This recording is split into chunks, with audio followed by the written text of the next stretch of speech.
evening and welcome to Tucker Carlson Tonight. The top down, your foot on the gas, the wind in your hair. Driving is American as, well, nothing actually is more American than driving. It's our birthright. It's both a joy and a necessity when your country spans a continent. But is it about to end abruptly? Driverless cars are coming, maybe sooner than we think they are. And what are the ramifications exactly? And by the way, what happens to the millions of Americans who drive cars and trucks for a living? There are at least 4 million of them. Joining us now is one of the foremost experts on this subject, Hod Lipson. He's a roboticist, a mechanical engineering professor at Columbia in New York, and the author of Driverless, Intelligent Cars and the Road Ahead. Hod, thanks a lot for coming on. I appreciate it. I think my pleasure. This is a really interesting topic and a cool topic, and driverless cars are a marvel, I think. But I think anyone who ponders it for a minute starts to feel concern for the millions of Americans who drive for a living. So what will happen to them? Well, I think there's you have to look at the big picture and realize that what we're about to experience is a transformation to transportation as a whole. So we're going to have a lot more cars being driven, a lot more traffic, and a lot more production of cars. So the industry as a whole is going to grow in a big way. We're going to have a lot more car manufacturing, a lot more mechanics jobs, a lot more jobs for maintenance of roads. So overall, we're going to see, I think, an expansion. But it's true that some jobs are probably going to go away, not completely, and driving is one of them, for sure. Well, so that's not a small thing, though. I mean, this is not buggy whip manufacturing. According to the census, driving commercially, either delivery or trucks, is the single most common job in the majority of states. I think 29 out of 50 states. It's number one and it's number two in a bunch of others.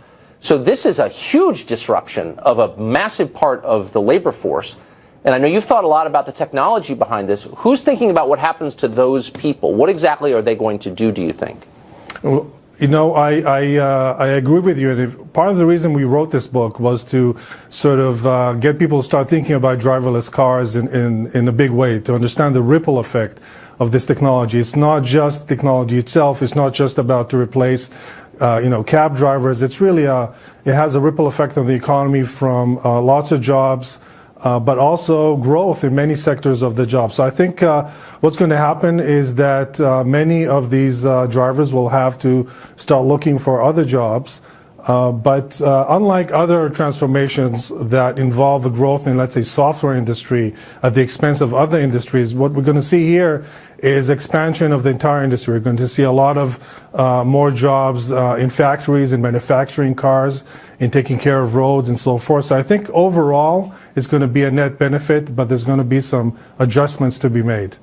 Well, I mean, there are going to be massive adjustments, and I guess that's my concern. So a lot of people are thinking about this. A lot of for-profit companies are involved. The government is subsidizing it, as you know, both directly and in road maintenance. And the main point is, of course, to save on labor costs, because that's a huge part of the cost for a lot of these businesses. This is very much a market-driven idea. Who is sitting and thinking seriously about what these people are going to do? Or is it a kind of a faith-based assumption that they'll be fine and that other parts of the economy will expand and they'll be taken up there? I mean, is there anyone who's really plotting this out? Because it's happening soon, as you've pointed out. Yeah, I don't know if anybody has actually plotted out the precise path, but the assumption is, and I think it's going to happen, is that we're going to see overall a growth in the economy because of this. So it's a little bit like what the internet did for communication. What driverless cars are going to do for transportation is really expand the entire economy, allow a lot of new opportunities, new kinds of businesses that we enabled, and again, new kinds of manufacturing jobs. So overall, it's going to be an expansion. But I agree. I share your concern. Well, it might actually do what the internet did for bookstores, which just destroy them forever. And, there's an upside, of course, also. The problem is it's not just any 4 million people, and that's at the very low end because there are lots of ancillary businesses attached to driving, as you well know. But it's high school educated men in rural areas. So if you look at the states where driving is the biggest occupation, they tend to be far from our economic centers. So there are already places with high unemployment, especially among men. Women work at the schools, the hospitals, but the men don't have a lot of full-time work other than driving. And that causes massive social dislocation. You wind up a lot of people on disability, a lot of people on unemployment. I mean, there are going to be social ramifications. Again, I just ask you the same question a third time. Who's thinking about that? Yeah, so right now I don't have a good answer. And again, this is why we wrote the book, is to sort of basically highlight this issue. It's coming sooner than you think. It's coming, right. It's going to happen in the next decade. And it's something that we have to start thinking about. What happens with these jobs, but also, I want to point out all the other things, the thousands of lives that are going to be saved, and again, the new economy that's going to grow out of it. And my hope is that a lot of these drivers will find jobs that are suitable for them in these other sectors of the industry that will grow. And again, it's not just growth in the software industry where it's difficult to see how these drivers will find employment. These are growth in other industrial manufacturing sectors that I think can absorb these drivers with their skills. Well, God bless you for not telling me that they're all going to become software coders, which is the normal response from the tech community, and it's infuriatingly stupid. Thank you for acknowledging reality here. So 2 questions. So the government's subsidizing this. Why? Why would government be subsidizing what is obviously a job killer? And 2, why is this inevitable exactly? I mean, the tech companies don't own the roads. The public does. And the government could shut this down tomorrow. DOT could say no. And why shouldn't they if there's a massive social cost attached? And we don't know the consequences. You've conceded that. Right. I think it would be a bad move to shut it down, because it will happen in the rest of the world. I can tell you, I get phone calls all the time from analysts from other countries saying, what can we do to get this whole energy around driverless car to happen in our country? What does our DOT need to do to allow autonomous driving to develop in our country? So right now, it's all happening in the U.S. It's a wonderful thing because we'll be able to sort of spearhead this thing. Just like the internet happened here first, it created a transformation to the entire planet. But a lot of the big companies in this area are all here. And I think we want the same thing to happen in the U.S. when it comes to driverless cars. We want the first driverless cars to appear here. We want to have the big businesses around this evolve here. And we want to sort of lead the world in this area. So if we don't do it, somebody else will do it. Maybe not, but you can pardon my skepticism when it seems like all the benefits go to well-educated, affluent, urban elites like me, and probably you, who don't want to drive anyway, we live in cities, and kind of shafts the middle of the country, and that the pretext for this is safety, as it often is. Highway safety deaths are the lowest point in 100 years. I mean, I graduated from high school in 1987. Right. They were twice what they are today. We don't have driverless cars yet. The numbers are going down. So to say this is all about safety when it's really about saving businesses on labor costs, a little insulting, no? No. I think, first of all, last year the car fatalities went up by 8% because of distracted driving, and I think this will continue to go up. We have 30,000 fatalities a year in the U.S. That's a huge number. That's just fatalities, not counting people who can't think or walk after a car accident. So safety for sure is a good reason. But again, I'm pretty sure that the economy will grow once we have this transformation. We'll have new business models, we'll have decongested cities, we'll have a lot of people spend enormous amount of time commuting to work and back. Right. All that time could be saved. They can rest and maybe spend more time with the family when they come home instead of being exhausted. I mean, the benefits are tremendous. Now, it's true. Yeah, they might be. But wouldn't you also concede that like, when jobs leave your town, the death rate goes up from OxyContin ODs and cirrhosis and obesity and all the kinds of slow forms of suicide that accompany mass unemployment. So, like, that's not a concern too? Yeah, it is a concern, and I think the bigger picture is what we're seeing is that artificial intelligence, automation, robotics is sort of taking away jobs in a more general pattern, not just in driving, but in factories.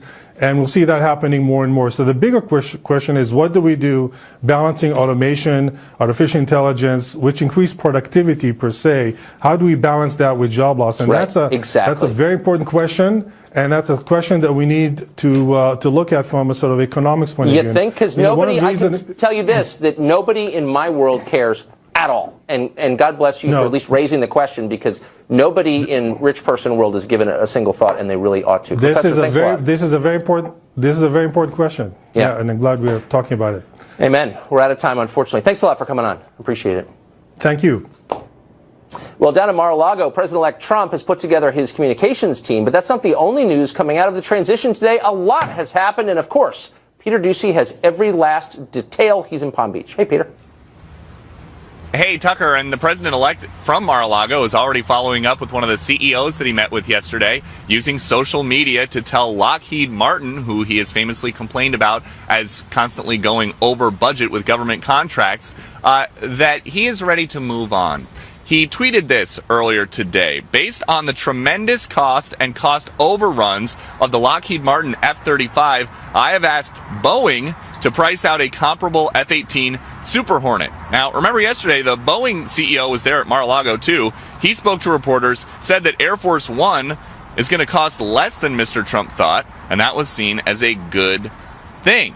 The Lockheed Martin CEO, though, who was at Mar-a-Lago, never came to the cameras. Mr. Trump spoke instead. He said he thought he may be able to get the cost of that F-35 down, but that Lockheed Martin had some good negotiators on their side, too. Another big development tonight, we now know who is going to stand at a podium in the Brady briefing room to defend the president-elect's policies and get peppered with questions by reporters every day. It's Sean Spicer, the former RNC communications head, who has worked very closely alongside the next White House chief of staff, Reince Priebus, at the RNC for years, which means the outsider president is about to have two veteran GOP operatives in key posts within his White House. Today, the president-elect also elevated a trio of other communications staffers to key jobs. Hope Hicks, who is almost always by the president-elect's side and worked in his personal office before the campaign was announced, is moving to Washington. Jason Miller, who joined the campaign after initially working this cycle for Ted Cruz, is going to work in a Trump White House, and so will Dan Scavino, who's been running the very popular and very visible social media accounts and will continue to work in Washington in a similar capacity. Shortly before these announcements were made, Ivanka Trump was getting berated in front of her children in the coach cabin of a commercial airliner by somebody who disagrees with her dad's policies so much that he couldn't keep it together in front of her three children or the young child that he was apparently holding. JetBlue kicked the aggressive air traveler off of that flight, but says that they later rebooked him on a later one. Tucker? Wow. Manners in decline. Peter, thanks a lot. Appreciate it. Well, the state of New York has decided to regulate who sleeps over at your place. A newly passed bill bans people from renting out their apartments on sites like Airbnb for fewer than 30 days. The question is why? Interests are competing. Which is the most important? Joining us now is New York State Senator Liz Krueger. She co-sponsored the bill. Senator, thanks a lot for coming on tonight. My pleasure. So I think most people kind of assume they have a right to decide who spends the night at their place. Why don't they? Well, if you're living in your own place and you want to rent out part of it, say the bedroom, or you want to sleep on the couch and rent out your bedroom, that's fine. This is the issue of renting out apartments intended for residential use to other people as quote-unquote illegal hotel rooms. Okay, but I'm sort of missing the distinction. If it's my place, if it's not my place, it's between me and the landlord, not you in the state of New York. But if it's my place, why shouldn't I be allowed to have anyone I want over on whatever terms I choose? Again, if it's a single-family home, a double-family home, fine.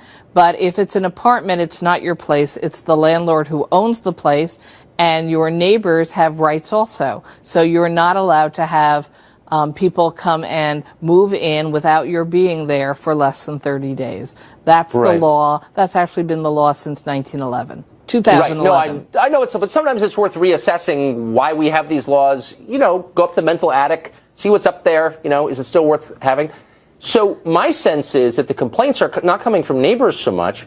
That can be handled more locally than statewide, but from the hospitality industry that sees a threat from Airbnb and sites like it. They're giving a ton of money to politicians. I don't know if you've taken any money from them, but lots of others have, because they don't want competition. Right? No, actually, my complaints come from my constituents, the people who live in these buildings, the 80-year-old woman who says there are strangers with keys coming in and out of my building. I'm scared. People who say our children can't run around the hallways anymore because we don't know who's coming in and out. Landlords who say I'm trying to stop this and I can't get my arms around it. So, in fact, the complaints that drove the legislation I passed in 2010 and the complaints that drove the legislation that just passed this year, increasing fines, has been driven by real-life people living in apartments here in New York City. Well, you make an entirely fair point, I have to say. I wouldn't like that. I wouldn't like that either at all. And so, we have people who've put their life savings into buying a condominium, moving their families in, and suddenly discover that somebody has set up an illegal hotel arrangement in the apartments around them. You know, there's a reason why there are different standards for hotels. Increased security, more levels of egress to come and go, higher fire standards, because there's more people coming and going. Residential buildings aren't designed for this purpose. And of course, as more and more units come off the market in a city like New York, where we're desperate for affordable housing, it's actually having the impact of raising everybody's rents and making it tougher for people who live here to find some place to live. Okay, so that's where you lost me. I have to say, you kind of convinced me on the first part. I didn't expect to be won over, but you won me over. But on the cost of living in New York City, that is a lot your fault. I mean, rent control makes apartment space more scarce than it would otherwise be. And I don't know a single person with a rent-controlled apartment in New York City who's not rich. So it's not helping the poor, and you know that because you live on the Upper East Side. No, actually, if you look at the data, first off, rent control is a very small program at this point. It's only people who've been in apartments since basically before 1974. Rent stabilized is the bigger universe. The average household in rent stabilized is earning about $32,000 a year. It's not the rich. And there's not one apartment that's been built since 1974 under rent stabilization where the landlord developer said, I want to be in the program. They don't have to be. They chose to be to get tax reductions. Okay, but you know, right, so the public's subsidizing this. But you know as well as I know the neighborhood you live in. You know affluent people who live in rent-controlled or rent-stabilized apartments. You know, I know you do, because everybody does in New York City. And that's totally unfair, and it does make everyone else's rent go up. And so why not get rid of that? Because it doesn't help. It's a separate question than the Airbnb question. It is a separate question, but you raise scarcity. Fair enough. So, and scarcity has lots of answers and solutions. In a perfect world, would we have the model of rent regulation? No. But in a city where over 1 million people who would have nowhere else to go would actually end up losing their apartments if we did away with rent regulation, that's not an option for us. We need to preserve affordable housing, which includes not allowing Airbnb illegal hoteling to take apartments off the market. We need to try to build more affordable housing throughout the 5 boroughs, but none of this is going to get done overnight, and illegal hoteling is just making it worse. Yeah, and more jobs that aren't necessarily in finance or the service industry might help too. But you kind of got me. If I was living in an apartment building and all of a sudden there are a bunch of randoms with keys on the hallway, I wouldn't like it either. Senator, thanks for joining us. Thank you very much, That was interesting. Tucker.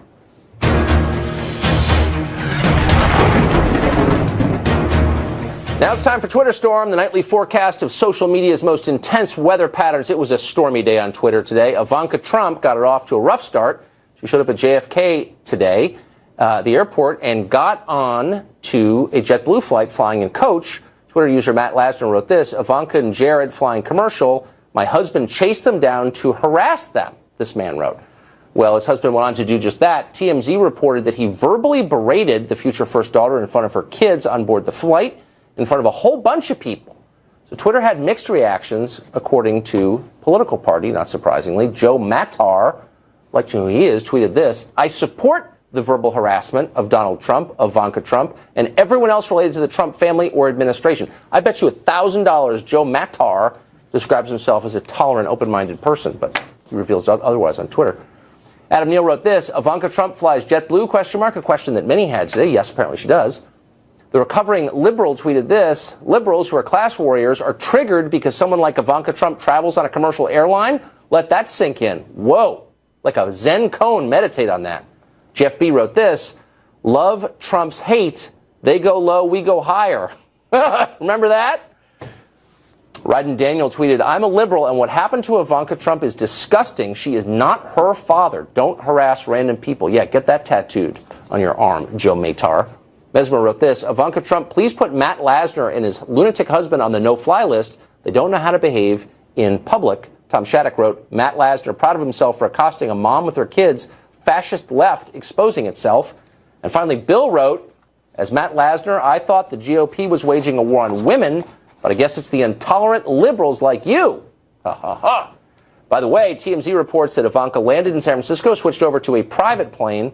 Apparently it was prearranged, had nothing to do with the incident on JetBlue. That's tonight's Twitter Storm. Coming up next, did the CNN anchor help make a racially divisive hoax go viral on the internet? It certainly looks that way. We're going to have details coming up. Also, the suspect in the Berlin Christmas market massacre is still at large, on the run. Americans fear a similar attack could happen here. How did this happen? Sebastian Gorka has some answers. Up next.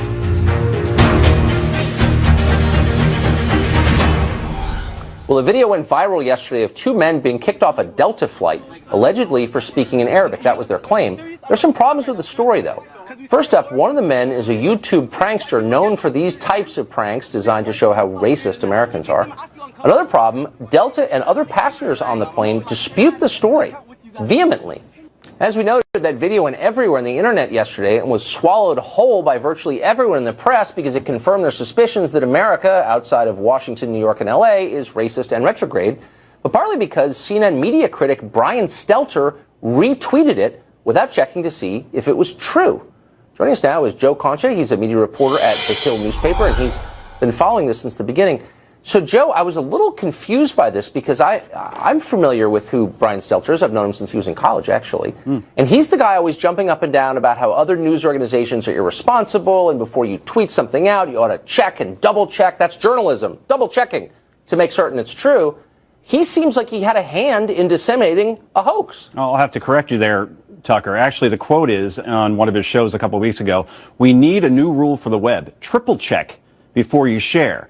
Now, if you do a 10-second Google search on who Adam Saleh is, this prankster that you just outlined, it would show that he does this sort of thing. He's a professional hoaxer, and he's done this with airlines before. So the source is already highly questionable. And when somebody like Brian Stelter sends out that sort of video, shares it without context as to who this person is, it gives the story legs, it gives it legitimacy, it helps it go viral more, and most importantly, it basically is hurting American businesses because trending on Twitter yesterday, Tucker, was boycott Delta. You had celebrities like Olivia Wilde saying, never fly this airline again. So, you know, I've never quoted Winston Churchill on a cable news show before. I'm about to do it now. He said that a lie can go halfway around the world before the truth even gets its pants on. So by Stelter sending this out, even if the story is debunked, it's impossible to put the toothpaste back in the tube. This has already hurt Delta, maybe irreparably. Well, and by the way, I mean, this is, if you had just, as you noted, just check this guy for 1 second on Google, it really was like Tawana Brawley accusing you of assault. I mean, maybe it's true, but the source is so discredited that you would never retweet it. By the way, let's just put up, in case our viewers haven't seen it, this is a performance from Brian Stelter on fake news, one of his favorite topics. Here we go. Fake news has become a plague on the web, and especially on social networks like Facebook. There are so many unreliable sources about this election. So we need a new rule for the web. Triple check before you share. So this is the guy who told us that there were hundreds of swastikas being painted on buildings after Trump got elected. This is a guy who spent a year flacking for Hillary Clinton. I was convinced he wanted to be her press secretary. How does he get, and that's fine, he's got a political point of view, he's a progressive, he's an activist. How does he get to pose as a media critic on a purportedly nonpartisan news station? Yeah, let me give you that quote first, Tucker, because I found it remarkable. He said about Trump supporters 6 days after Trump was elected, "We are seeing hundreds of swastikas, hundreds, racist language, harassment, or in some cases, assault or bullying across the country." Now, this has been disproven completely. No one can verify anything around hundreds of swastikas or hundreds of people getting beaten around the country. Did Brian Stelter apologize? No. Did he retract? No. Was there any accountability from management? No. You have inmates running the asylum, and that's the problem here. So, you know, I say a New Year's resolution, Tucker. Basically, journalists that purport to be straight news reporters, like you had Kurt Eichenwald on last week, you proved him to be an advocate. Brian Stelter should do the same thing, change the name of his show on Sundays from Reliable Sources to Countdown with Brian Stelter, and say our mission is to call out conservative media bias while taking on Trump at every turn, and people will respect the fact that he is being transparent. That's exactly right. It wouldn't bother me. It's like NPR. If they would just stop pretending to be unbiased, I'd probably listen to it, because at least it's honest. Last quick question. CNN has not responded. I mean, this seems like the irony of a guy who decries fake news, disseminating fake news. But have they retracted his tweet? Have they apologized for it? Have they corrected the record at all?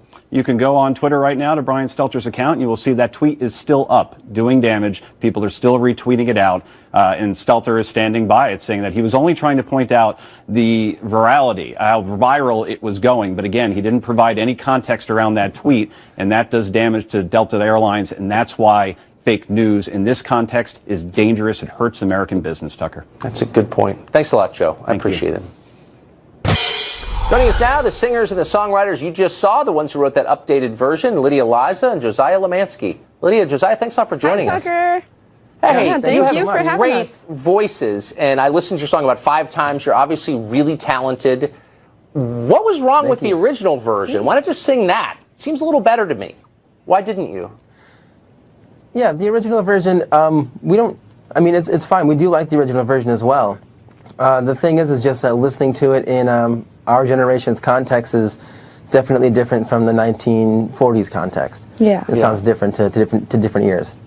So what do you mean by that? Sounds different is not good in this case, I have the feeling. Or you wouldn't have rewritten it. Well, we rewrote it just as like a fun thing to do between us. Yeah.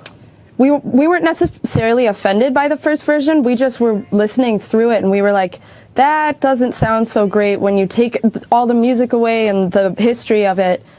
Today it sounds pretty creepy. Pretty creepy. So, but I mean, you're young Yeah. people. You live in the modern world. You hear hip hop and rap. I mean, explicit references to rape, encouragement to rape is really common. Yeah. In that music. Do you ever It's rewrite true. any of it? Yeah. Have you rewritten any No, Lil I mean- Wayne or anything?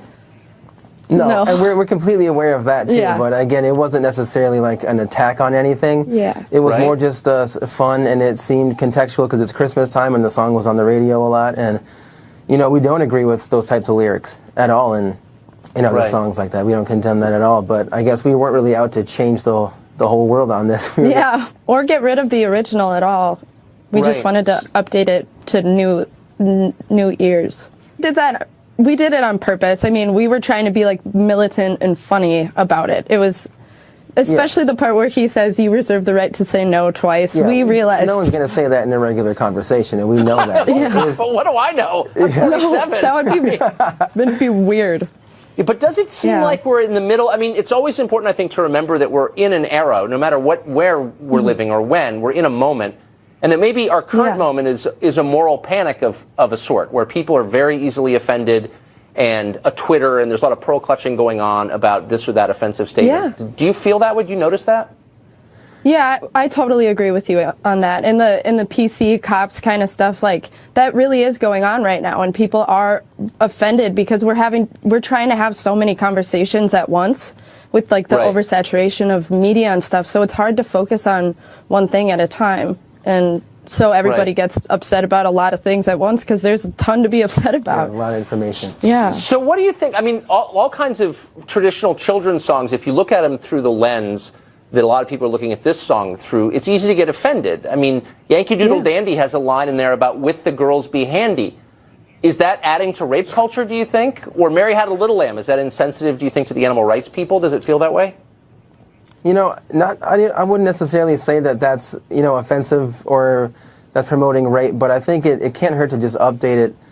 Update it to a different song if you want to. Let's just kind of have some fun with it. Yeah. So like Yankee Doodle we- got the girl's consent before getting handy with her, sort of thing? No, Yeah, not necessarily, no. but I mean, it's kids. Everyone's afraid of what the kids are listening to, and they want to make sure that they're Right. listening to good, wholesome stuff. And Yeah. sometimes Right. it can be taken differently than how other kids take it. So making one updated version as just an example of, a good example of a respectful conversation, or the correct way to Right. do something couldn't necessarily hurt. Yeah. You're familiar with the song Frere Jacques, right? Yeah. No, Frere Jacques. Yes. I mean, there's a line in there where he's asleep and the morning bells are ringing and he doesn't wake up, and I'm feeling like, well, maybe that's a little insensitive to narcoleptics. Does that feel that way to you at all? That was really funny.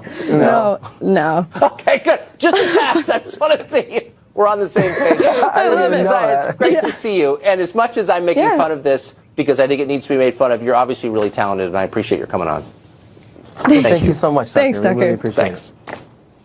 Well, the Berlin terror attack is causing new terror fears here in the U.S. So what is being done to keep us safe? And what did the Germans do wrong, if anything? That's next.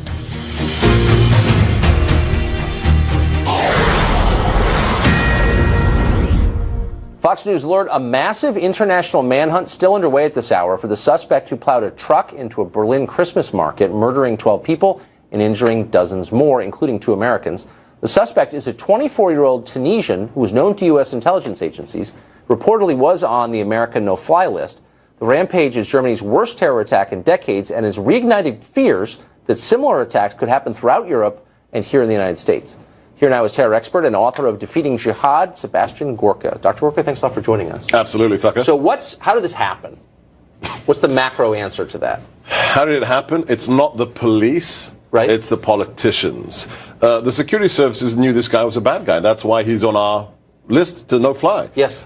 He was convicted of arson in Italy, spent 4 years in prison. He has a record for assault. He is known to be associated with ISIS. There's some statements he's made. There is sympathy towards jihadi ideology.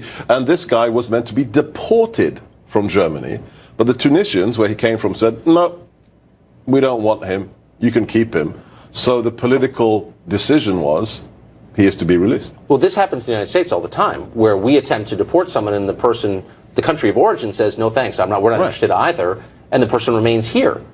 So, I mean, at some point there's going to be a political backlash to this, right? Nobody thinks this is the last terror attack that's going to take place in Germany. There has to be some kind of response. The politicians have to pay the price for this. This is going to happen again and again and again. Remember, we've had Nice, we've had Brussels, we've had Paris twice. Just now there's breaking news in Australia. They foiled the largest plot in Australia planned for Christmas Day. This war is global, it's America, it's international, and it is going to increase. But if you let people into your country who hate you, why would you be surprised when they act against you? And why do our elites think that statement is so controversial and offensive? The question is, do you allow ideology to trump national security?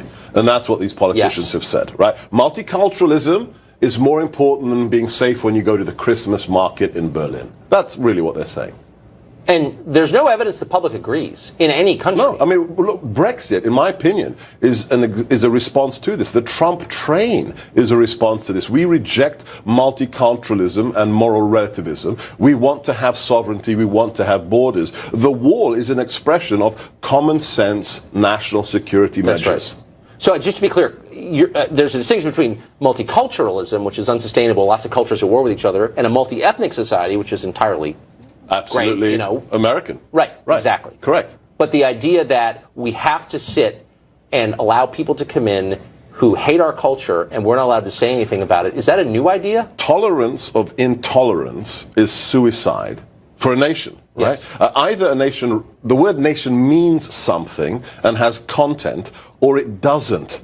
And if it doesn't, you let everybody in, including those who wish to destroy what you historically stood for. Because Europe has lost this battle, really. I mean, this is why Brexit occurred. What does Europe stand for today? Does it stand for Christendom? Does it stand for Western civilization? I'd probably say probably not. Interesting. So there was another apparently plot foiled in Australia. Tell us the scope of that. Yeah, so the Prime Minister just made an announcement very recently. He used the interesting phrase, a multimodal attack. So probably synchronized different methods of violence were plotted, multiple arrests, different, an Egyptian and other national, Lebanese, 4 Lebanese, 1 Egyptian as well. And they have stated this is the largest plot they have intercepted in Australia since 9/11.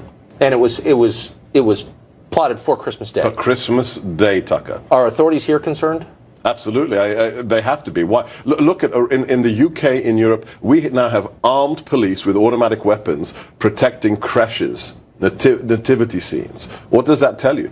Whether or not we like it, this is a religious war. Why? Because at least one side of it has declared war on a religion, Christianity. Yes. ISIS, on its recent issue of Dabiq, their magazine, their English jihadi magazine, called that issue Break the Cross, and they had a photograph of a jihadi on top of a church pulling down the cross off the roof. It doesn't get more explicit than that. No, it really doesn't. Ask any of the Israelis who've recently moved from France. Whether they think it's a religious war. And of course they know it is, which is why they left. Dr. Gorka, thanks a lot for coming on. Merry Christmas. Great to see you. Thanks. Thank you. Well, you've seen correspondent Mike Tobin for years out on the streets during protests, but did you know he'd much rather be on the top of a mountain? How do you know that? Because he just was on the top of the tallest mountain in the Americas. He has survived. He joins us in the Friend Zone next.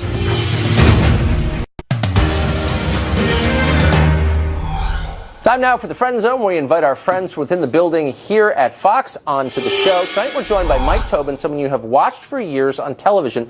He's in our Chicago bureau. I know Mike. I had no idea what an amazing and very accomplished outdoorsman he is. You just climbed one of the tallest mountains in the world I can't pronounce it. It's in Argentina. It's the tallest mountain in the Americas. Aconcagua. It's the tallest mountain in the Americas, highest peak outside of the Himalayas. So I looked it up. It's known to the locals as the Mountain of Death because so many people have died on it, 90 people, including a bunch of Americans pretty recently. What's it like? Well, there is a whole graveyard down at the bottom for people who didn't take the mountain seriously. And mountaineers and people around climbing generally do tend to give pretty dramatic names to the different mountains. When I climbed the Eiger, you had to climb up Murder Face and climb past the Death Bivouac. This particular mountain is not that technically challenging in terms of there's not a lot of vertical drop, but what you have is severe altitude. You get up to just about 23,000 feet by the end. So you start thinking about cruising altitude of jets, and you're getting pretty close. So what you're really battling with is acclimatization, and that's particularly why I chose this mountain. I wanted to go see how my body did above 20,000 feet. And so far, so good. It worked out pretty well. I climbed with a guy named Gaspar Navarrete. He was strong as a bull moose, and we knocked out the summit. We burned all of our bad weather days. The mountain threw everything at us that it possibly could. We had windstorms, snowstorms, avalanches, everything but flying monkeys. But we were able to summit on our last possible day. So at 23,000 feet, people die and have died, a number of them on that mountain, from pulmonary or cerebral edema, from not handling the altitude. You can't really know, can you, whether that's going to hit you?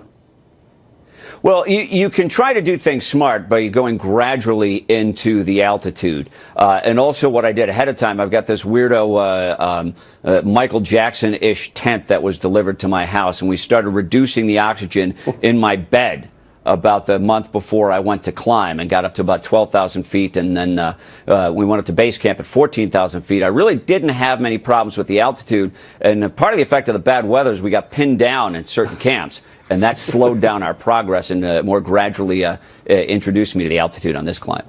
I don't mean to laugh at you because I know it's serious and you could die if you screwed it up, but you set up an oxygen deprivation tent in your apartment? Well, my house, yeah, but my girlfriend called it the Michael Jackson tent. Well, the neighbors, they don't come into the bedroom. My girlfriend thought it was weird, and she poked a lot of fun at me. But essentially, what you do is you force poor quality oxygen into your bed while you're sleeping, and that makes your body start kicking out red blood cells. The interesting thing is now that I'm back at a regular altitude, it's kind of hard to breathe. The air feels a little bit oppressive. I got so used to the extreme altitude, and when you come back, you think you'd be supercharged. It would be like blood doping. Yeah, it's kind of the opposite. Right now, I get to the top of the stairs, and I'm a little bit winded. Wow. So it's like living in Beijing in that tent. Is that a Fox flag you've got on the peak? Yeah, what a profound company suck-up I am, huh? It's interesting that I sucked up that hard, and you're the guy who gets the primetime show, huh? I'd be dead if I attempted that. Mike Tobin, that is so impressive and so cool that you did that. I'm not coming with you on your next adventure, but I'm impressed that you did it. Thanks a lot for coming on. Well, thank you, and I'm glad to be on your show when it's not such heavy content all the time. And congratulations on getting your show. This is the after dinner mint, man. This is the happy part. Good to see you. There you go. All right, pal. See ya. Well, coming up, we wanted to know what the most pompous thing you heard lately was. Your answers are pouring in on Twitter. At Tucker Carlson is the address. Tucker Carlson Tonight at foxnews.com is our email. We'll read the best. There's a lot to choose from in this increasingly pompous world. Stay tuned.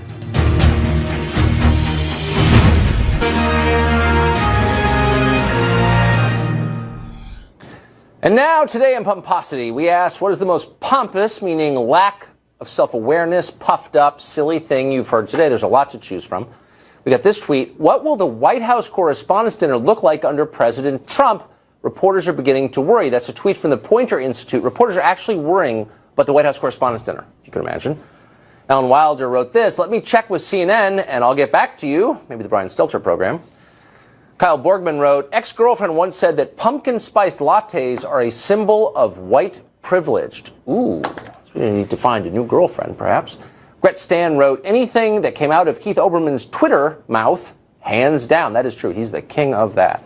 And finally, Joseph Herbert tweeted this, Obama talking about his record and his legacy, both of which, you will not be surprised to know, he gives an A. Well, tomorrow, as you choose the news, tweet an important story to us at Tucker Carlson or email us, and we'll put it on the air. That's about it for us tonight. Tune in every night at 7 for the show that is the sworn enemy of lying, pomposity, smugness, and groupthink. Don't forget to DVR us. You can The O'Reilly Factor is up next. Don't miss that. Great show. See you tomorrow.